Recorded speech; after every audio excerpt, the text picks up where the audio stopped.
Comienzo desde ya agradeciendo la invitación.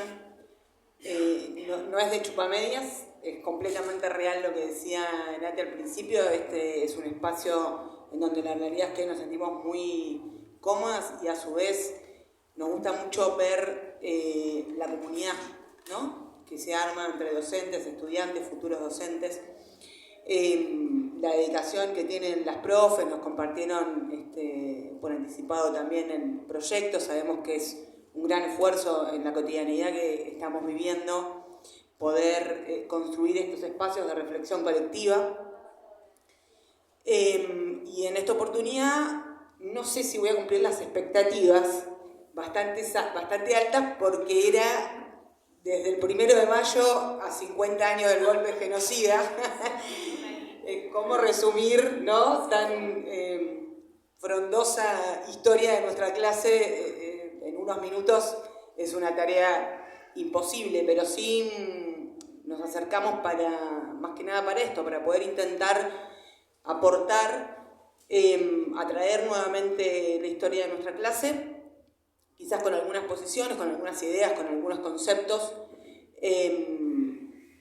partiendo, sí, fundamentalmente de que fue un genocidio de clase, para imponer un plan económico neoliberal en acuerdo entre las Fuerzas Armadas, los grandes sectores económicos, no solo del país, sino también del imperialismo y los grandes sectores económicos a nivel internacional. Habrán sentido hablar del Plan Cóndor. No es que unos loquitos de Argentina dijeron: che, estamos medio aburridos, vamos a ver qué hacemos ahora. No, hubo un plan internacionalmente orquestado. Y esto nos parece que es importante para poder tratar estas fechas no como una efeméride o como un ejercicio de memoria estanca o solamente de recuerdo de un pasado que no tiene nada que ver o que nos es ajeno, sino como un ejercicio para poder, un ejercicio de construcción del futuro que queremos.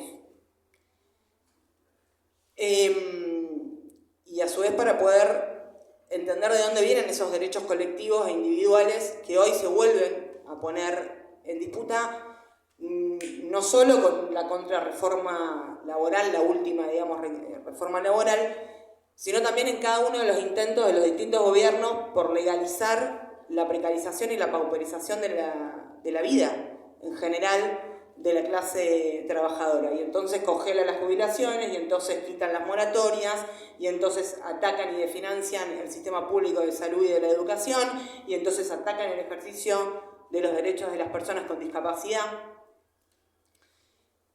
Y todos esos derechos no fueron un regalo de empleadores más o menos buenos o de algún que otro gobierno más o menos malo, sino que fueron conquistas históricas ganadas con mucha lucha por trabajadores y trabajadoras organizadas y organizados.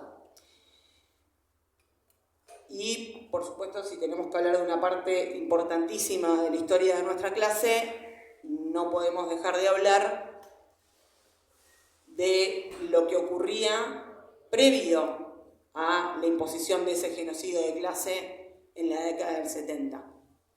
Y de esa fuerza enorme que había logrado nuestra clase en organización y en lucha, que ya no era, y por esto a mí me toca una víscera a veces cuando escucho que no, porque se está volviendo a perseguir a los opositores porque simplemente piensan diferente. Ese no fue el objetivo del plan genocida de los 70. Fue imponer un plan económico neoliberal y, por lo tanto, para imponer ese plan, un plan político, cultural, ideológico, social, por supuesto. Y no sé si me voy a detener mucho, esto lo conversamos bastante la vez anterior que nos invitaron, en relación a los distintos relatos que de los diferentes gobiernos y en las diferentes situaciones históricas y políticas se han intentado establecer como relatos oficiales para aparentar que se está explicando qué fue lo que pasó. Y entonces muchas veces cuando se habla del golpe de Estado del 24 de marzo de 1976, se nos lo muestra como una respuesta militar a las organizaciones armadas o como una batalla entre dos bandos que se intentan igualar, que esto es lo que termina imponiéndose a la salida de la dictadura con el gobierno de Ricardo Alfonsín, como la dictadura, la teoría de los dos demonios, que es lo que después se cristaliza en el libro, en el prólogo del libro Nunca Más, y que es la misma teoría que hoy intenta refrotarse para profundizar en el negacionismo de este gobierno, con todas las consecuencias que eso tiene. Después se han intentado, para ayornarse, digamos, a alguna que otra época, otros relatos, pero ¿qué es lo que esconden? Y en definitiva eso, el rol de nuestra clase, de la clase trabajadora organizada, la fuerza que esta clase tenía, y esto lo muestran gestas como acá el choconazo. Hago un paréntesis porque ese es un hecho de verdad interesante, y que incluso lo que se ve mucho es que por algo no se ha ido transmitiendo demasiado. Si nosotros empezamos a preguntar en las escuelas, las nuevas generaciones quizás le decís cordobazo, tucumanazo, y algo le suena. Rosariazo, pero le decís, che, ¿y vos sabés que hubo un choconazo? No, pero eso es para ir a mojar las patas, como, ¿no? Pero, digo, las gestas también, esto de ir a buscar lo que desde arriba siempre han intentado esconder en esos relatos, que son relatos interesados, y la realidad también es que son relatos falsos. Digamos, la teoría de los dos demonios es falsa. No solo no explica lo que ocurría, sino que no es lo que efectivamente ocurría.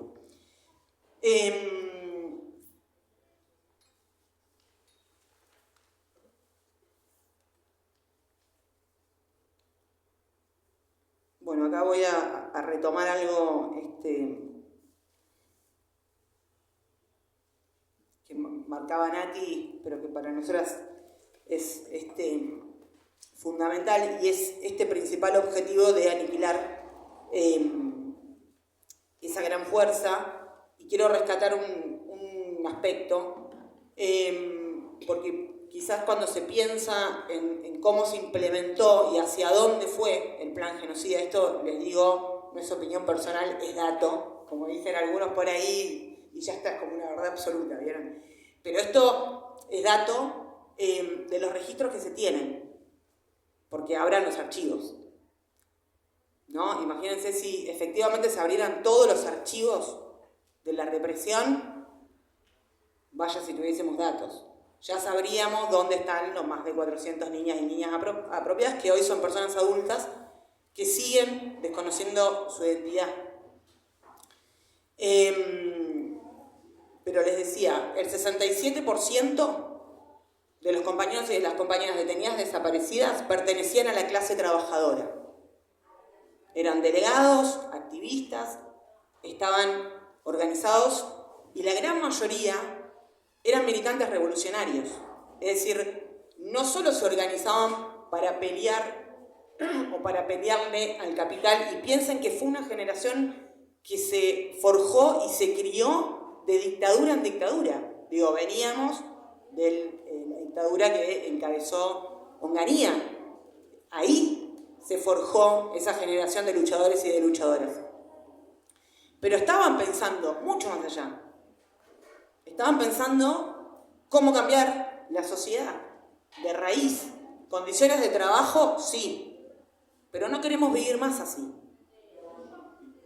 Y había una disputa entonces concreta por el poder. Entonces, claro, a quienes vinieron a imponer un plan de saqueo neoliberal, y era un problema. Entonces, ahí fueron a buscar a esa clase. Pero ¿dónde la fueron a buscar también? Y en las escuelas, y en las universidades, y en los centros de formación docente. Hay bastante trabajos centrados, esto a quien le interese lo pueden buscar, la gran mayoría están publicados, son públicos, digamos, que justamente se han dedicado a estudiar la transformación de la educación en los distintos niveles durante el genocidio y esas consecuencias a hoy. Desde ya se nombraron interventores tremendos, por ejemplo como Remustetu en la Universidad del Sur, con sede en Bahía, y en la del Comahue, Remustetu, no casualidad, una de las cabezas de la temible AAA, ¿sí? Alianza Anticomunista Argentina, que empezó a hacer de las suyas y a desaparecer y asesinar durante el último gobierno de Perón, no después del golpe. Se cambiaron desde ya todos los planes de estudio, porque el objetivo era que los educadores y las educadoras dejen de formar sujetos críticos y pasen a ocuparse a formar sujetos obedientes al régimen, disciplinados, sin pensamiento crítico. Y desde ya hubo muchos docentes y estudiantes de los distintos niveles desaparecidos. En Neuquén eso fue un logro del cual, tenemos que decirlo, estamos orgullosas de haber sido parte, porque muchos de los tramos de los juicios de la escuelita en Neuquén se han juzgado, los casos de compañeras y compañeros detenidos desaparecidos y sobrevivientes que han dado su valiente testimonio y que incluso después de todo lo que le han hecho atravesar y pasar, hoy, por ejemplo, muchas son jubiladas de la Universidad Nacional del Comahue. Y esto, porque bueno, sabían y lo siguen sabiendo al día de hoy, que educar no es una tarea neutral. En las escuelas y en todos los niveles de la educación lo que se pone en disputa es qué tipo de sociedad queremos, en qué tipo de sociedad queremos vivir. Y estamos en Neuquén, el recorrido ese muestra un poco, pero Neuquén, vaya si es tierra de resistencia y de lucha, incluso hablando de genocidio, no podemos dejar de nombrar al pueblo nación mapuche, y al mismo tiempo, durante la misma dictadura, las madres, vimos ese hermoso mural y nos emocionamos viendo las fotografías de Inés y Lolín, que fueron las madres que tuvieron a la cabeza hasta el último día de su vida, pero la realidad es que Neuquén viene con una muy rica historia de organismos de derechos humanos.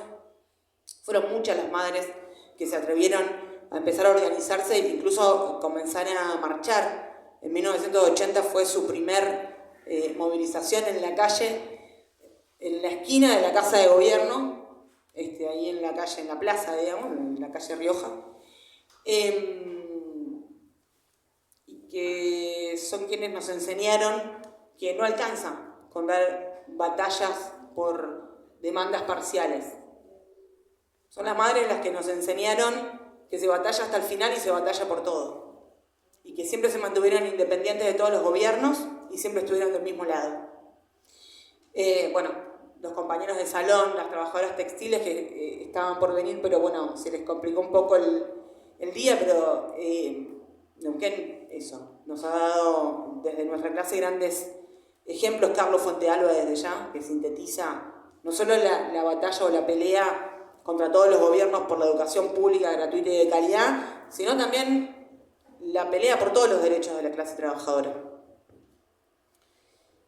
Y esto nos enseña algo fundamental, que es que la historia de la clase trabajadora no es una historia de sufrimiento, es una historia de lucha, de resistencia y que está llena de lecciones para pensar el futuro y que no se la podemos regalar, porque es nuestra.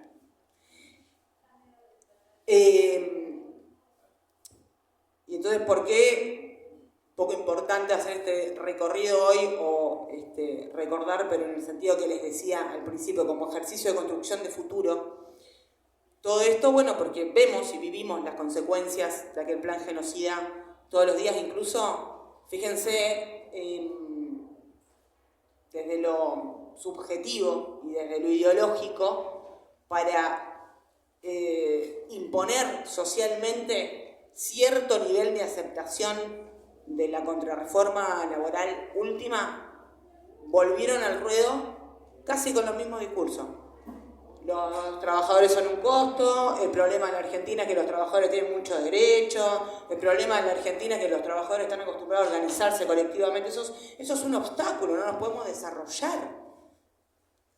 Adorni, en 2 años, miren cómo se desarrolló, el tipo un progreso bárbaro, pero el obstáculo para nuestro propio bienestar, nos dicen desde arriba otra vez, somos nosotras y nosotros mismos.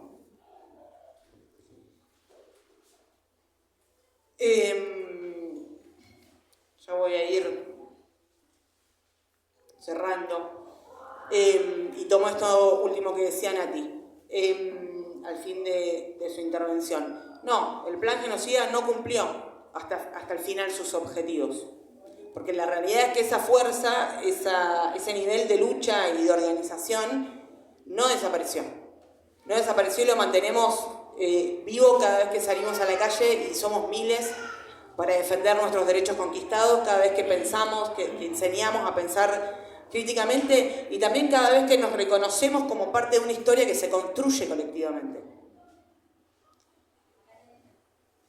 Y a su vez cuando entendemos que ningún derecho está garantizado para siempre, que son conquistas históricas y que las vamos a poder sostener siempre y cuando estemos dispuestas y dispuestas a defenderlas. Y más aún nos parece en un momento en el que nuestras vidas colectivamente se están viendo atravesadas cotidianamente por una crisis, pero no solo una crisis económica, una crisis subjetiva, política, cultural, que nos abre la posibilidad de hoy pensar nuevas maneras de pensar, de organizarnos y de construir ese futuro que queremos, sin resignarnos a lo que nos dijeron desde arriba que era posible, sino realmente detenernos a pensar qué sociedad queremos y cómo la construimos. Gracias.